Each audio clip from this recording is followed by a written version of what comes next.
we dropped by the 2K booth to talk new IP Battleborn and XCOM 2. XCOM 2 is a challenging yet pure fun turn-based strategy game. The last game seemed like a happy ending, but the studio have gone and shaken up the story and the gameplay. So with this game, we started out, we wanted to make it procedural. So we really embraced that. The first thing we did after we came out of XCOM 1 was we went into the room and we sat around, what were the things we wanted to focus on? And procedural maps were the very first thing we wanted to do. So we set about making that. All the levels are completely random, not random, they're procedural. There's a difference. They do follow a logic in how they place, but it can be as procedural as you want or as non-procedural as you want. It's all up to the person making it. All of our levels are pretty much procedural, or all entirely procedural, but for modders, which was the next thing we wanted to embrace, they can do whatever they want with it. You could get a building or a parking lot or a park, and then even the roads and things like that, the cars, like light posts, that all comes in different every time. We've got different times of day, weather, different mission types.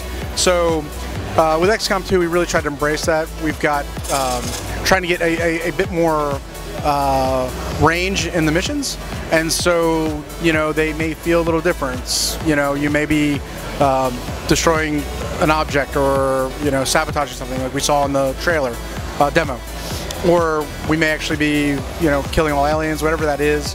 Hopefully there's a difference there. Along with that, all the characters really try to push them apart, make them feel very different as well. Not just the aliens, but the soldiers.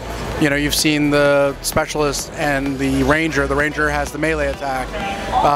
She wields a sword, right? The specialist has the gremlin, which is like this robot that flies around and can do all sorts of crazy things for you and your squad. So that's just two of them, but we really spent a lot of time trying to push these things apart to make them all feel very unique in the collection.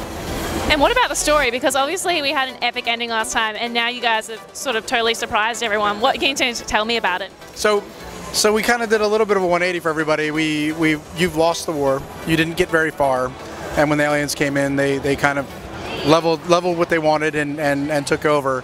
And they're creating this utopia for everybody. And these beautiful white gleaming cities in the city, they're called City Center. That's kind of the biome that we refer to it as. It's Disneyland for humans, right? It's everything is clean. There is nothing dirty, and they've tried to create an atmosphere where people want to come to it, flock to it. So they've done that. We're 20 years in the future.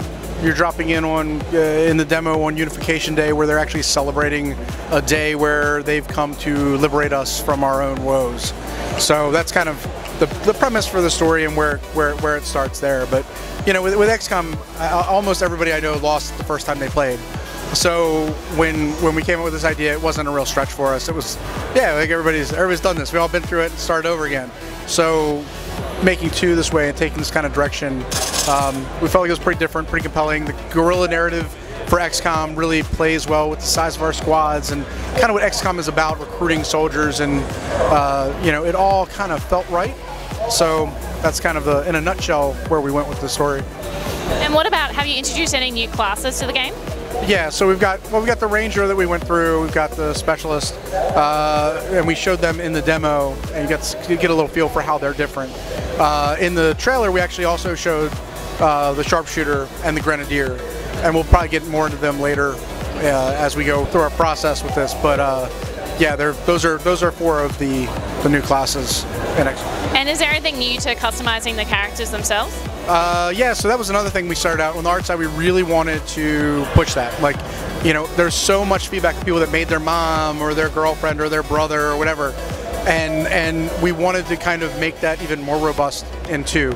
So with 2, we're trying to really make that system even more deep than it was before, and add a lot of depth there. So yeah, that should be cool. We'll probably talk a lot more about that later too, when we reveal how all that works. But yeah, it should be quite different. And you guys actually unveiled the game in a really interesting way. So you didn't announce it straight up as XCOM 2. That must have been really exciting for you to watch.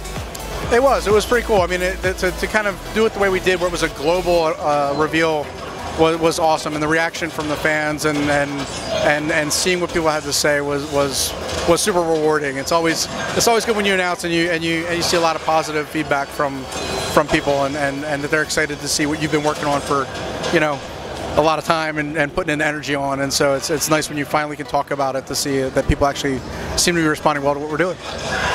And you guys must have had a lot of fun basically creating a new Earth. So what can you tell me about the maps and the sort of alien world that now exists? Well, yeah, I mean, it's always great when you go, you know, sci-fi opens up the door to a lot of really cool stuff. So by going a little further in the future, you know, there's no real context for everything, yet we're really trying to play off the context that the player understands. Like, you know, you knew what the road, you know, when you went down to the gas station, you recognized it resonated with people. Even though we're in the future, we're still trying to play to those things that people still get that sense of familiar, but with a twist of sort of something fantastic involved. And so, but by going 20 years in the future, it allows us to leverage a lot of really cool things. Holograms in the city streets and giant billboards and all sorts of crazy stuff that, you know, wouldn't necessarily make sense in today's world, but makes sense in a world 20 years from now. I think you guys have really perfected making a turn-based game really interesting and just really interactive. How have you guys made that something that people just want to come back to and keep playing? Well, I think when we set out to make EU, we just want to make a great game, right? Like, that was all we set out to do. And one of the things that we thought we had an advantage with was, you know, when you play a turn-based game, you take control away from the player every once in a while for the camera. In a shooter, it's hard to do that. So we really wanted to work on the presentation layer, push people down into the world where you actually see these characters you care about, the ones you've customized and built, have gone through wars and survived getting shot and all sorts of crazy stuff, and really push that so that for the player it was an immersive experience. Well, on top of it, it's not just a visual thing. The presentation layer of the game encompasses the game design too. When you go down and you see your soldier that you've customized, you know, take a shot at an alien or throw a grenade, or watch your soldier run across the stage and get shot at by an alien, and that moment of, oh my God, they ran into Overwatch and are they going to survive? Happens to me all the time. But you know, watching that happen, you know, it all takes the same time that it takes if the camera's out here. But we're trying to make that experience so much more rewarding for the player. So that's kind of what's driven us a lot in our decisions that we make about how the camera plays and just kind of, again, making a really immersive experience that provides a lot of narrative that's driven by the player. You guys are famous for making XCOM like hard but in a fun way. Do you think we'll see a super Iron Man mode or anything like that? How are you making it even more difficult again and yet at the same time fun? We're still working on that stuff.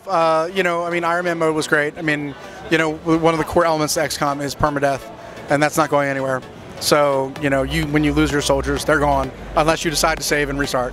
But that is a core feature to what we are, and so I think people will find a range of difficulties that are challenging. And was it always your plan to do the complete 180, or was it just on the back of how well the last game did? No, I mean, we had a lot of really cool ideas, you know, as we were making one, what we would do with two. The thing that was really interesting about XCOM was the number of times that people played the game and lost and just restarted, or started again, or whatever, and how many people I know just completely wiped their squad in the first few missions.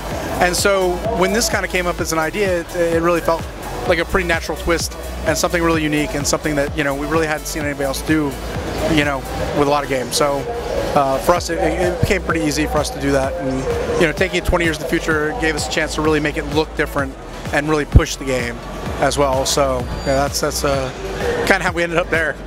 And my last question for you is, for people who haven't played XCOM, how are you going to get them into it? And or even like, what would you have to say to them? If there's someone right behind me right now who'd never played before, when you were shaking them down, what would you say?